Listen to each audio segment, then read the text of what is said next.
The resolution to move the process forward, I'm just reading here, the city must enter into a new purchase sales agreement with the buyer for lot 62, lot 309, with the understanding that the transfer of ownership will not take place until the plan for the replacement recreation facility is approved by all parties, including but not limited to the NPS, National Park Service, Rhode Island Department of Environmental Management. Where is the city council's approval here? That's submitted. Why?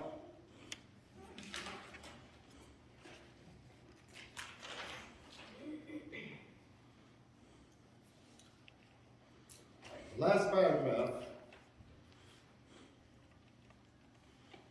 This resolution shall supersede or replace the purchase and sales agreement with J.K. Equities authorized pursuant to resolution dated August 12, 2021. That's a misleading statement. This is an amendment. This purchase and sales agreement is not an amendment, it's a new contract, it's a new purchase sales agreement. Nothing has been amended about the old one. That old one, as I suggested, is void. Clearly that's been accepted, that it's void. The planning director's letter, which was just introduced today, October 19, seems to suggest, and I'm going to assume by no accident, that the Pawtucket Planning Commission has reviewed a proposed amendment to the purchase and sales agreement provided to you for consideration. This is not an amendment. It's a new contract. It's a new purchase and sales agreement.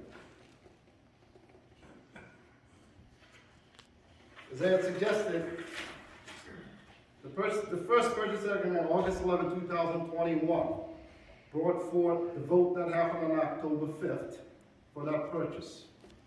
That was a voided agreement. It also brought forth the comprehensive plan changes and zone changes. They were all enough that initial purchase and sales agreement. It seems to me the administration is not looking to start over and actually re-propose zoning changes and everything else under the new contract. This isn't an amendment.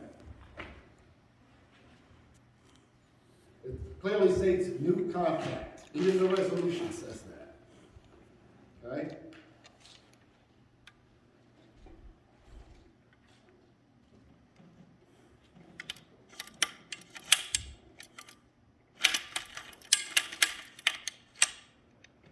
City must enter into a new purchase and sales agreement. I am not sure how we can move forward with voting on this proposed resolution for half of Morley Field when we haven't voted on a resolution to void and repeal the initial resolution for the purchase and sales. This is premature. It's not an amendment. And I'm not sure how many times I can say to everybody here to just do the right thing, the moral thing, the proper thing. There is no economic advantage here to the deprivation of children's future. Their health matters. In the time of climate changes, their health matters. Okay? Their ability to participate in sports and access green space readily available to them matters. And again, the city's comprehensive plan, as a policy statement, specifically says green space is going to be preserved, most specifically around the Moshasek, and that abandoned commercial space should be turned into green space. Instead, they've done actually the opposite. They're taking the green space from the Moshasek area and want to turn it into a parking lot. After dumping toxic waste from one Moshasek and burying it. The process, if everything here was supposed to be done in good faith, as testimony here already shown, there shouldn't have been, what, about 6 holes dug in Morley Field, 3 feet deep. Why? If the the soil was that bad, you didn't need to go that deep. They wanted to destroy it, left the rubble all around it. The next thing, you fence it off and you close it off. These are all violations. It's all in here. Yeah. They're violation of the city's stewardship. They're entrusted with protecting that land. In perpetuity for public access, recreational access. Those have been violated. The fact that there's no sign over there, just as they stated, is a violation. Not until the Rhode Island Department of Environmental Management and the National Park Service Land Water Conservation Fund approves a proposed plan for a conversion can the city close a park.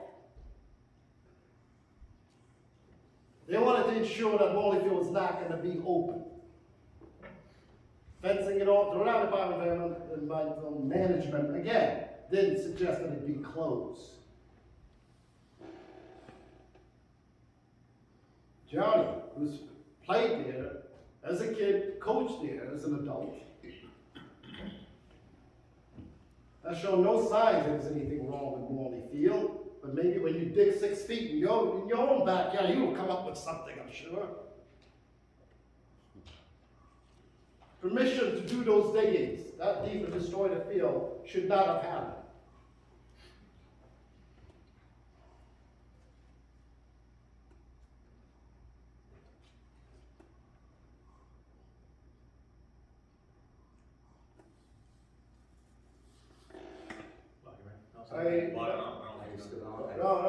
I am not done. Okay. I know that the vote's gonna turn out just like, You're in a rush to get it. it did, right? It doesn't matter what anybody says, it doesn't matter what's presented, It's all right. scientific evidence, environmental concern, racial issues, kids' health, Fraud, public morality, health and safety. let's just keep going, that's what we came. Yeah, here for. very good, thank you for adding to that. You're welcome. Yeah, Smart ass. yeah.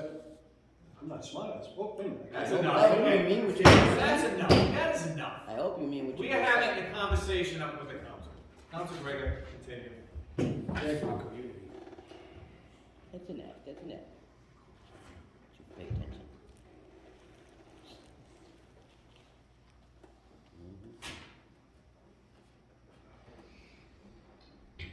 Based on the records I've looked at so far, the Rhode Island Department of Environmental Management is supposed to be monitoring what the city does relative to its legal responsibility, stewardship responsibility.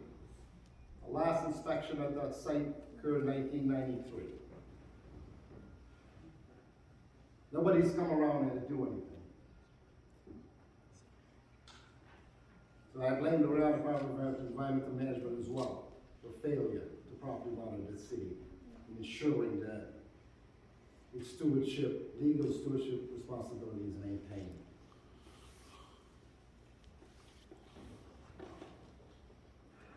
Regardless of what happens here today, I can assure you there's going to be legal action on this. That this is not the end of it. Whatever, I know the vote, you have the votes, it's going to happen, no problem. But it doesn't end today. I have the community behind me, I have people who are dedicated and committed. It's not going to happen. I can promise you that. I want you to consider everything that's been said here. It's not gonna happen, no matter what you've been told. I will ensure that. Thank you. Council. For all but 9 months of my life, I've lived approximately a mile or less to Morley Field. I played on Morley Field, I coached on Morley Field. My children played on Morley Field. My lifelong friends have made Morley Field. I know this area. I grew up in this area. I crossed the street on Route 1, where I live in Pawtucket. I remember when Monet was there. They closed in 2000. 200 people lost their jobs, from what I read. Of course, doing the research, reading online, and going back. And Schoolhouse Candy lost 100 workers in 2002. Microfibers were down about 57 people when they closed. But, you know, we came to this in 2021 because it was an opportunity to get back some jobs in the area where businesses have closed. Now it's looking at 2 decades for them, 300 layoffs between Morley and Schools Candy. I knew people that worked there. Knew people that worked at all 3 businesses because, again, I've lived there most of my life. Then as we hear about 291 and we hear about the need for green space, I agree with that too. I think where the word compromise came out was because focusing on the jobs, because there's 59% poverty or below in that area. If we don't at least look at the jobs, I think we're underserving the community more by at least looking at it and having a conversation. So instead of taking all the green space away and creating a pathway for people in the area to have jobs with 59% poverty level, 29% children. Now, I don't know how many children are in poverty level. I don't know, I don't have that data. But any child in poverty level, that's a struggle. We talked about equity, right? We talked about, somebody even mentioned about not having vehicles. When they're bringing their Chromebooks home and they don't have internet. I'm not trying to create a narrative. There's probably kids out there that are in poverty level. So creating a pathway to some jobs, increasing the jobs, I think was very important as well. But to John's point, and a lot of other people's point, the green space is important as well.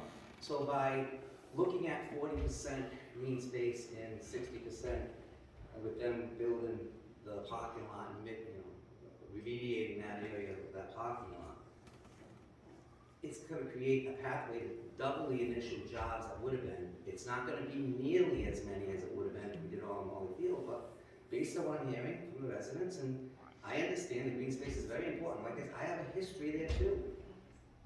Okay, despite what people think, I've lived in this area my whole life. Okay, I understand it, but I also understand the poverty level. And if you don't have a car, it's hard to get a job if it's not in your area. All right, you have to jump through on buses and what have you. It's difficult. It's problematic. And you can kind of eliminate that barrier just as we did when we had Monet, just when we did when we had Schoolhouse Candy in the Those jobs can come back. Okay, and so there's a balance, I guess, is the right way to say. Yes, we created green space that's on Pleasant Street. It's less than a mile away. But I hear, yes, you should have some green space. Definitely need some green space in 5. That's why I think this is, I thought that was a compromise, at least for my thing, because I was all about, okay, well, let's get the jobs going so we can provide, maybe we can turn those poverty numbers around, but hearing about the green space and knowing now about 291 that was discovered, then yeah, let's do something with the 291. Let's create a nice area for the kids, for the community. But we also, I really think we need to look at the job part of it as well, especially when over half of that area is poverty or below. And it's within walking distance to some of these people. It's inside. In the purchase and sales agreement, that was one of the amendments. Inside the purchase and sales agreement, where they're going to give priority to qualified individuals. And when you're doing warehousing, that's not the future. It is the future, but it's the now. Right. And there's skills that can be learned in those jobs, and people can take that experience and get workable wages with living wages with benefits. Again, these jobs left the area, and I was in the area. I remember. I know people that were laid off, and so that's the compromise for me. The balance for me was, instead of just saying, okay, let's go all the jobs, let's keep some of the green space, and let's get some more jobs in the area. Cost of gas, everybody knows the cost of rent. It's crazy, right? Housing is unbelievably expensive. Providing a pathway for somebody to come in, even if it's an entry-level position, learning, in warehousing, there's so many things I can talk about because I know the job pretty well. The skills that they could learn, and to help get these numbers down on the poverty level. And again, I don't know how many children are in the poverty level, but if you simple math would say, okay, if you got 59% at the poverty level or below, and you have 29% children, and 29 times 59% is about 17%. Even if it's 10%, it's way too many children to be in poverty level. So we get to keep a little bit of green space, but we get to increase the jobs. And that will allow a pathway for more jobs for the local residents. I'm trying, with my vote, the way I'm thinking, to serve the community the best way possible, looking at every single positive and negative. And if you take all the green space away, that's a negative. If you take all of the extra jobs that would come in, to me, that's a negative as well. So that's where, it's going to double the amount of jobs, and it's going to be 40% of the green space. And I think that's so important, because those jobs were born 2 decades ago. Microfibers was 2016. There's only 57 people there. But again, I know people that got laid off from both Schoolhouse Candy and from Monet. And that pathway's there. I'm not trying to make a decision to make somebody wealthy as far as a private business. I'm trying to make a decision here that how can we improve that community and allow these numbers hopefully to come down if they hire some of these folks and just make it a little more affordable for people in that area. I have a lot of memories at Morley, and so that's why I'm really glad we're coming to this part where we're going to keep that parcel and fix it up if the vote goes that way, and whether it's for or not, it's up to everybody to decide what they want to do moving forward. But I really want to emphasize that this is, if we take away, if we don't discuss both the jobs and the green space, I think we are on the serving the community further. So that's why I thought it was a compromise, at least from my point of view. Thank you, Councilman. Councilman Russell.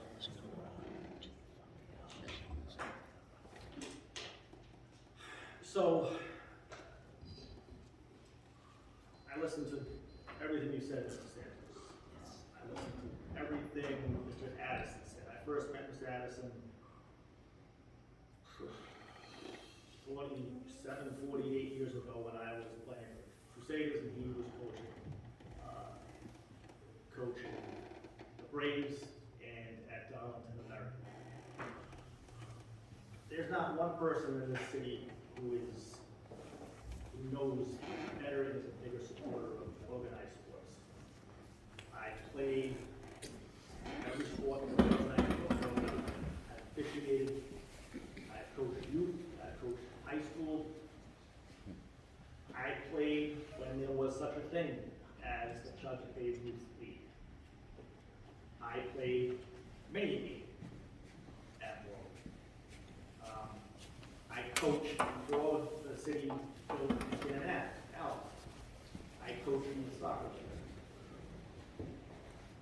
I also grew up every day of the summer for 10 years probably at Morley Park, which Mr. Addison brought up. And he's right, that's going. That used to have a pool, just like Pine Street used to have a pool. Huge playground, monkey bars, you name it. I spent every minute of my waking hours down there. If I wasn't there, I was at the McCoy Stadium Annex. That's not there anymore. Now, Park is not there anymore. We used to go from Nowley Park over to Newell Park because every playground at the time, I'm sure you remember, had camp counselors. And they had inter or intra-city basketball. I'm sure you came over to Nowley Park and we came over to Newell. And then we went to Payne Park and John Street, Cunningham. The field, I was on the Parks Commission before I was on the City Council. And it was an ongoing situation where there are fewer and fewer organized leagues utilizing the fields in Pawtucket. Pawtucket Babe Ruth is gone. Woodlawn Little League is gone. Fairlawn Little League is gone. Darlington National Little League is gone. Pineview has 2 teams. Darlington has 2 teams. They now have to play elsewhere. The city is looking to rent out its fields to AAU programs. So, as big a proponent as I am, Morley was not being utilized I am 100% behind organized schools. I think Councilor Rougeau kind of hit the nail on the head to a certain extent when he said balance. So we agreed, maybe not with all of the information, but we agreed that it was appropriate to go down the path of selling, at the time, both 291 and 309. And the city was getting a good deal. I don't want to make it a financial thing, but a good deal. There was going to be job creation. We were going to pay for the parcels a fair price, an appraised price. We were going to also have the buyer, J&K Equities, was going to give, and you know, there's no other way to say it. They were going to give $1.5 million for the relocation. And that relocation can only be accomplished and only be done if the National Park Service says yes. So this is not a done deal. It's not going to be a done deal for a long time. But the legality is for the NPS to determine. The propriety is for the NPS and DES to determine. So it was discovered, and it's a good thing it was discovered. I applaud Councilor Greger for uncovering the statute that talked about gift. I do believe that nobody else knew about it.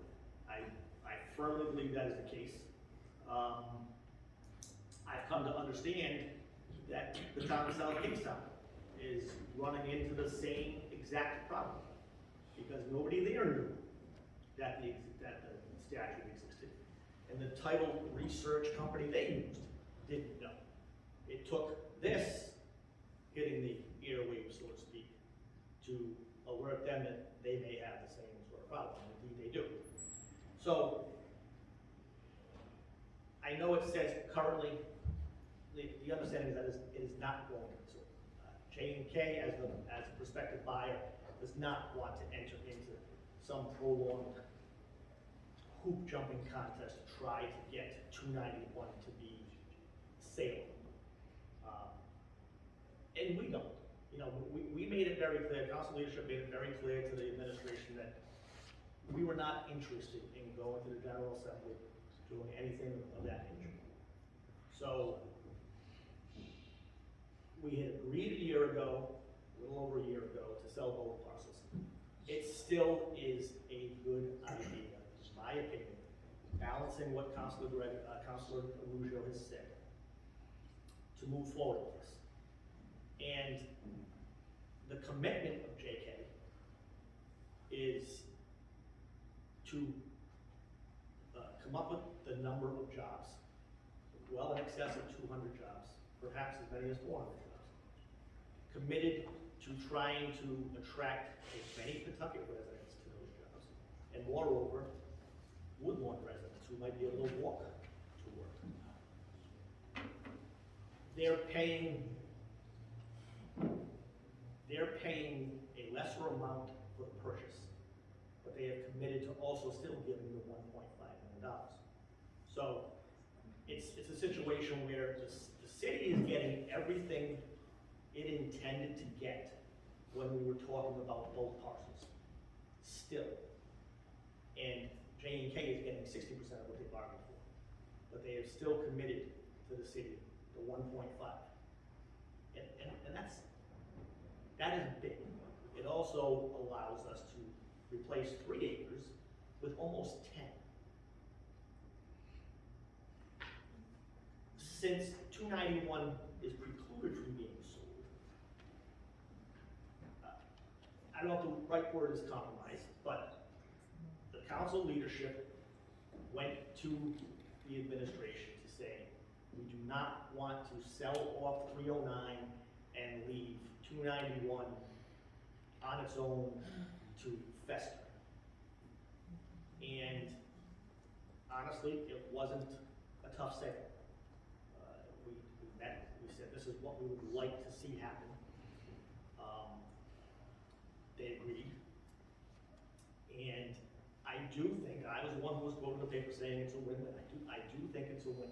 I think it's a win on all aspects, even from the folks we heard about relative to the Riverside purchase, not a sale, but a purchase. So we said we were going to go ahead and buy it. If the and this is the key, and if the NPS says no way, then it doesn't happen. 309 stays where it is. We'll have to figure out some way to remediate it and revitalize it. But if the NPS says yes, it's roughly 3 acres, a little over 3 acres out of the 9.5 we now have to commit to converting. And even then, it can be converted in a very natural state. It's not going to be, it doesn't have to be a ball field. It does not have to be, it can be any number of, quote, passive recreation. And sports is passive. I guess as long as it's not motorized in some way, shape, or form, that's probably the easiest way to say it. So we heard from folks who think that the Riverside property is public green space. Well, it's not. It's private green space that the Riverside Cemetery Board intends to sell. They would like to keep it as pristine as possible. They would like to keep it more of a recreational than sell it off for development. And they've given us a better price for it. Absent us buying that, and we committed last week, 2 weeks ago, to buying that regardless of whether it was tied to conversion or not. So that's going to happen. That's going to be kept in as natural a state as possible. Okay? Because if the NPS, again, says, no way, this is not going to happen, it's not going to happen. We still will have gone through and purchased that. We'll have to find another way to buy it because we won't lose the 1.5 gifted money from the buyer. So I just look at it in totality that we have now made it very clear to the administration. And again, it was not a tough sell. They said, yes, we get it. We've been listening. We commit to doing additional soil testing on 291, coming up with a game plan, financial and otherwise, how much it will cost to remediate it, to what level it's contaminated, and bringing it to remediating it to a level to be used as a recreational facility is different than the remediation process that JK is going to have to go through to cap it. So